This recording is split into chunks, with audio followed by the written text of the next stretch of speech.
పొదుపు ద్వారా ఆర్థిక అభివృద్ధి సాధిస్తున్నామని సాగరతీర కలంజియా సమైక్య సభ్యులు పేర్కొన్నారు. పెద్దజాలరిపేట క్లస్టర్ మహాసభలను పురస్కరించుకొని సుమారు 700 మంది పొదుపు సంఘాల సభ్యులు నేడు ర్యాలీ కార్యక్రమాన్ని నిర్వహించారు. ఈ సందర్భంగా వారు మాట్లాడుతూ పొదుపు ద్వారానే అభివృద్ధి సాధ్యమని వారు స్పష్టం చేశారు. గత 2 ఏళ్లలో సాధించిన ప్రగతిని సమీక్షించుకొని భవిష్యత్తు ప్రణాళికలు రూపొందించుకునేందుకు 2 ఏళ్లకొకసారి ఈ మహాసభలు నిర్వహించుకుంటున్నామని వారు పేర్కొన్నారు.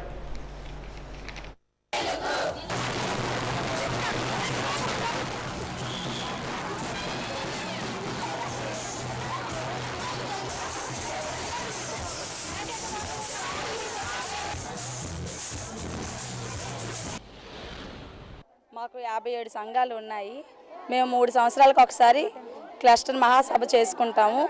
మాకు 5 క్లస్టర్లు ఉన్నాయి. 5 క్లస్టర్లో ఇది మాదొకటి క్లస్టర్ మహాసభ చేసుకుంటాం. అది పెద్దజాలరిపేట క్లస్టర్. నేను రీజియన్కి ప్రెసిడెంట్ని, వైజాగ్ రీజియన్కి ప్రెసిడెంట్ని, పెద్దజాలరిపేట క్లస్టర్లో బీఓడిని. ఆధ్వర్యంలో ఏర్పాటు చేయబడిన పొదుపు సంఘాలు 1998లో జీవీఎంసీ వాళ్ళ పిలుపు మేరకు దాన్ ఫౌండేషన్ విశాఖపట్నంలో వచ్చింది. అప్పటి నుంచి ఇప్పటి వరకు కూడా విశాఖపట్నంలో 1750 సంఘాలు ఇప్పటికీ విశాఖపట్నంలో పనిచేస్తున్నాయి. అందులో భాగంగానే మాకు ఒక 50 క్లస్టర్లు అంటే మా దృష్టిలో ఏంటంటే ఒక వార్డులో ఒక 40 సంఘాలు ఉంటే మేము దాన్ని ఒక క్లస్టర్ కింద పిలుస్తాం. అందులో భాగంగానే పెద్దజాలరిపేట క్లస్టరు ఇక్కడ ఒక 54 సంఘాలు ఉన్నాయి. ఈ 54 సంఘాల్లో కూడాను 750 మంది సభ్యులు ఉన్నారు. మేము ప్రతి 2 సంవత్సరాలకు ఒకసారి కూడా క్లస్టర్ మహాసభ అని చెప్పేసి జరుపుకుంటాం.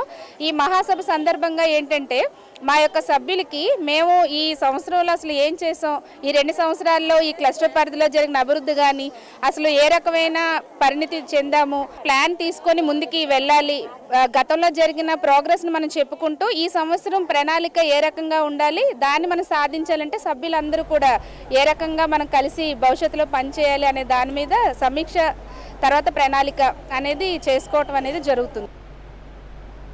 ఏపీఎస్ఆర్టీసీ గుర్తింపు సంఘం ఎన్నికలు పోటాపోటీగా జరుగుతున్నాయి. ఈ ఎన్నికల్లో కార్మికులు అత్యధిక ఓట్లతో